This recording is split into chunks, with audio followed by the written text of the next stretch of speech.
Hello बच्चों, आज के लेक्चर में हम क्लास 9 का एक्सरसाइज 9.1 को सॉल्व करेंगे। 9.1 के मैंने आपको क्वेश्चन नंबर 12 तक समझा दिया था। आज के लेक्चर में हम क्वेश्चन 13 को स्टार्ट करेंगे। ठीक है, क्लास 10th एक्सरसाइज 9.1 चैप्टर है एप्लीकेशन ऑफ ट्रिग्नोमेट्रिक।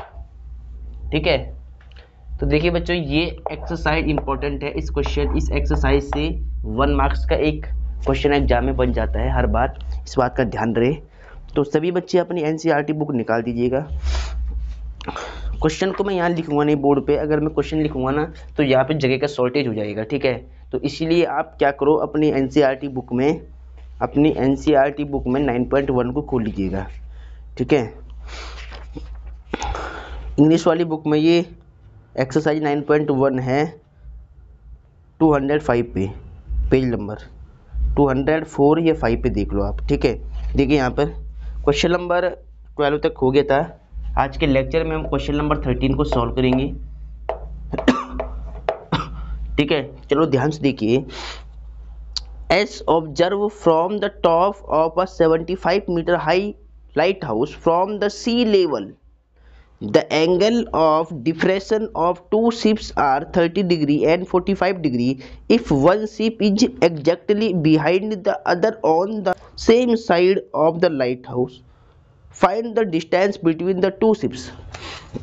देखिए बच्चों, हमें क्या करना है, क्वेश्चन को पहले ध्यान से सीखिएगा। देखिए, ऑब्जर्व करना है, हमें मानना है कि observe from the top of a 75 metre high lighthouse. देखिए, एक ये सी लेवल है, सी लेवल का मतलब है समुद्र तल। ठीक है, ये क्या है, ये मैंने मान लिया कोई सी लेवल है, समुद्र तल है। ठीक है, और ये समुद्र मतलब सी लेवल के पास एक लाइट हाउस है। क्या, एक लाइट हाउस है, और लाइट हाउस की जो हाइट दे रखी है वो कितनी दे रखी है, 75 मीटर है। ये सी लेवल है, आप लिख सकते हैं यहाँ पे। ये जो नीचे है ना, ये जो नीचे है यहाँ पे पानी है, मतलब सी लेवल है, समुद्र तल है। ये क्या है, समुद्र तल है, यहाँ लिख सकते हैं आप। ये नीचे क्या है, सी लेवल है। यहाँ मैं इसको डैश क्यों कर रहा हूँ, क्योंकि ये सी लेवल है। ठीक है, यहाँ लिख सकते हैं आप सी लेवल। ठीक है, तो ये सी लेवल है, समुद्र तल है, और ये लाइट हाउस है। ये यहाँ पर कहीं पर लाइट हाउस बना हुआ है। इसकी लेंथ, इसकी हाइट हमें गिवन है, समुद्र सी लेवल की जो हाइट है समुद्र तल, या फिर लाइट हाउस जो खड़ा है, जो लाइट हाउस है, इसकी हाइट हमें गिवन है 75 मीटर। अब क्या कहता है कि the angle of diffraction of two ships are 30 degree and 45 degree. देखिए, यहाँ सी लेवल पे, ये सी लेवल है, एक हमने शिप यहाँ मान लिया और एक शिप यहाँ मान लिया। ठीक है, एक शिप यहाँ पर मान लिया, सपोज इसको आप ए बोल दो, इस पॉइंट को बी। एक शिप डी पॉइंट पे खड़ा है, एक शिप कहाँ पर है, बी के बाद सी पॉइंट पे खड़ा है शिप, और एक डी पॉइंट पे खड़ा है। मतलब एक शिप जो स्टैंड है सी पर और डी पर है। ठीक है, अब हमें क्या करना है, जो एंगल ऑफ डिफ्रेक्शन का मतलब क्या होगा, मैंने आपको समझा रखा है कि ये यहाँ से कोई व्यक्ति, ये लाइट हाउस है, इसके ऊपर कोई पर्सन बैठा हुआ है और वो यहाँ से इन दो जहाज के मतलब इन दो शिप्स को देख रहा है। कोई पर्सन यहाँ पे बैठा हुआ है, जो ये टू शिप्स है सी और डी, वो इनको देख रहा है यहाँ बैठ के ऊपर से। जब एंगल ऊपर से नीचे की ओर बनता है तो उसको क्या बोलते हैं, एंगल ऑफ डिफ्रेक्शन। क्या बोलते हैं, एंगल ऑफ डिफ्रेक्शन। लेकिन एंगल बनाने से पहले हमें एक लाइन पता होनी चाहिए जिसका नाम है हॉरिजॉन्टल लेवल। ये हॉरिजॉन्टल है तो ये भी क्या होगा, इसके पैरेलल है ना, ये इसको क्या बोलेंगे, हॉरिजॉन्टल लेवल। क्या बोलेंगे, हॉरिजॉन्टल लेवल। इसका नाम मैंने रख दिया P। ठीक है, अब देखो, कोई व्यक्ति मतलब कोई पर्सन यहाँ से इस शिप डी को देख रहा है, तो यहाँ पे ऐसे एक लाइन आएगी जिसको बोलेंगे लाइन ऑफ साइट। इसको क्या बोलेंगे, लाइन ऑफ साइट। ठीक है, हिंदी वाले क्या बोलते हैं, दृष्टि रेखा, लाइन ऑफ साइट। ठीक है, अब फिर वो व्यक्ति यहाँ से इस दूसरे वाले शिप को, मतलब एक पर्सन यहाँ से डी वाले शिप को देख रहा है, और उसका जो एंगल बन रहा है वो कितना बन रहा है, 40, वो बन रहा है समथिंग 33 डिग्री का। कितने का बनना है क्वेश्चन में? 30 डिग्री। ठीक है, जो व्यक्ति यहाँ से इस वाले शिप को देख रहा है इसका एंगल है 30 डिग्री। और फिर जब वो इस शिप सी को देख रहा है यहाँ से, तो उस केस में उसका जो एंगल ऑफ डिफ्रेक्शन है वो यानी यहाँ से यानी हॉरिजॉन्टल लेवल से लेंगे एंगल। एंगल कहाँ से लेंगे? हॉरिजॉन्टल लेवल से, इस वाली लाइन से लेंगे। यहाँ से यहाँ तक का जो एंगल बना हुआ है उसको हम क्या बोलेंगे? उसकी वैल्यू गिवन है 45 डिग्री। कितनी है? 45 डिग्री। अब यहाँ पे ध्यान देने वाली बात है, ये लाइट हाउस था, ये सी लेवल था। सी लेवल में 2 शिप्स स्टैंड है, ये सी है, ये डी है। तो डी से लेकर एंगल ऑफ डिफ्रेक्शन कितना बना है? 30, और सी से एंगल ऑफ डिफ्रेक्शन कितना बना है? 45। अब देखिए ये लाइन हॉरिजॉन्टल लेवल है, ये भी हॉरिजॉन्टल लेवल है, और दोनों आपस में पैरेलल है। तो ये जो एंगल देखो, इस लाइन के ऊपर देखो ये एंगल, और फिर ये एंगल कितना हो जाएगा? 30 हो जाएगा। बिकॉज रीजन क्या रहेगा? Alternate interior angle. जब ये लाइन इसके पैरेलल है तो ये लाइन ट्रांसवर्सल हो जाएगी। जब ये लाइन ट्रांसवर्सल हो जाएंगे तो बिकॉज ये एंगल और ये एंगल कैसे हो जाएगा? Alternate interior angle. सिंस अब देखिए ध्यान से, फिर ये पूरा एंगल यहाँ से यहाँ तक का एंगल कितना है? 45 डिग्री है। तो बिकॉज ये भी क्या हो जाएगा? 45 डिग्री। रीजन क्या रहेगा? Alternate interior angle.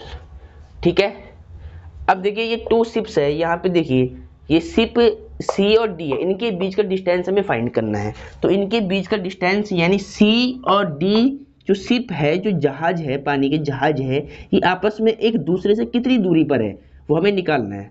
तो उसको लेट कर लेते एक्स मीटर की दूरी पर हमने मान लिया। ठीक है, और देखिए ये राइट एंगल बने हुए, ए बी डी एक राइट एंगल ले रहा, ए बी सी एक राइट एंगल ले रहा। ठीक है, इन दोनों राइट एंगल से हम 2 इक्वेशन बनाएंगे और इन दोनों शिप्स के बीच की डिस्टेंस फाइंड करेंगे। ठीक है, तो देखिए ध्यान से क्वेश्चन में क्या बोला गया लास्ट में कि find the distance between the 2 ships. तो हम लेट कर देंगे, लेट द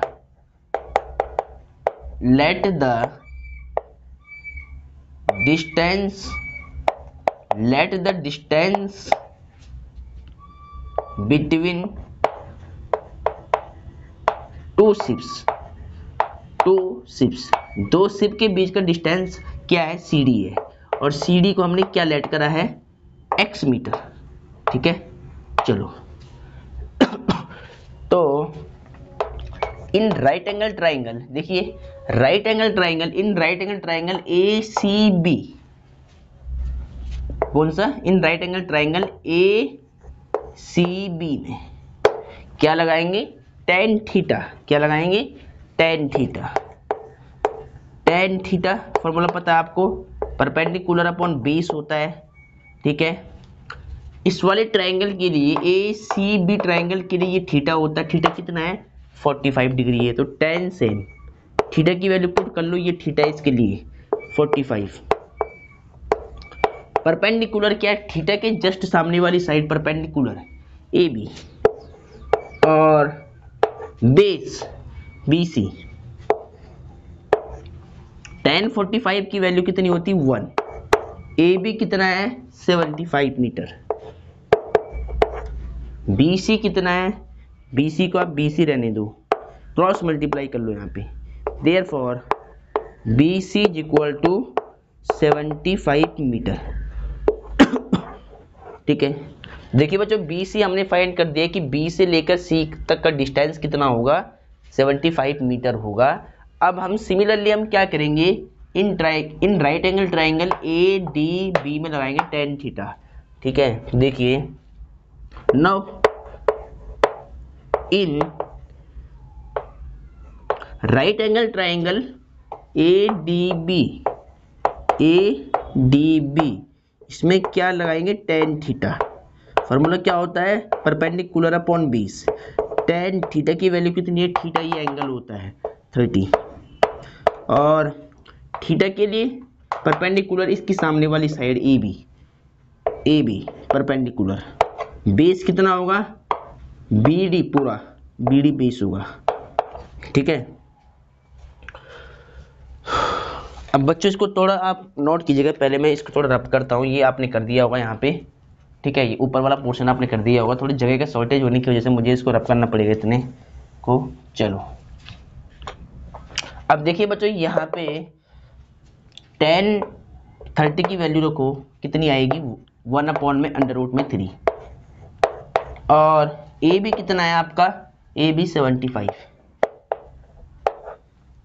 और बी डी कितना है, देखो बी डी किससे मिलकर बना है, बी डी है B C plus C D का सम।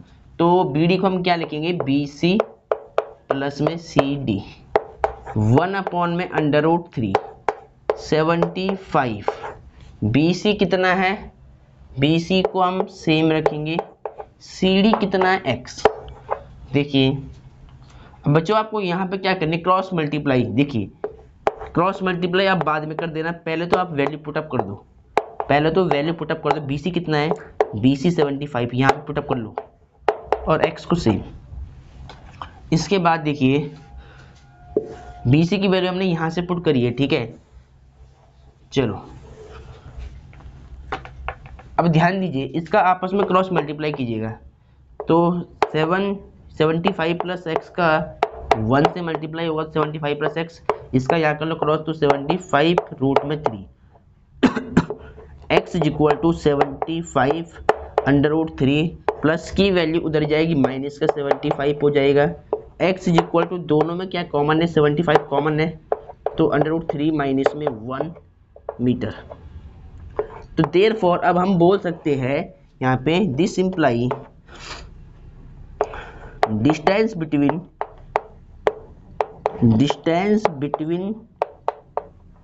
टू शिप्स, CD को हमने क्या लेट किया था x, और x की वैल्यू क्या निकाली 75 ब्रैकेट में √3 माइनस में 1 मीटर। तो ये आपका आंसर आ गया, ठीक है। तो उम्मीद है बच्चों आपको ये बिल्कुल सही समझ में आया होगा। इस तरह के क्वेश्चन मोस्ट इंपॉर्टेंट है, आपको बिल्कुल सही से समझना है।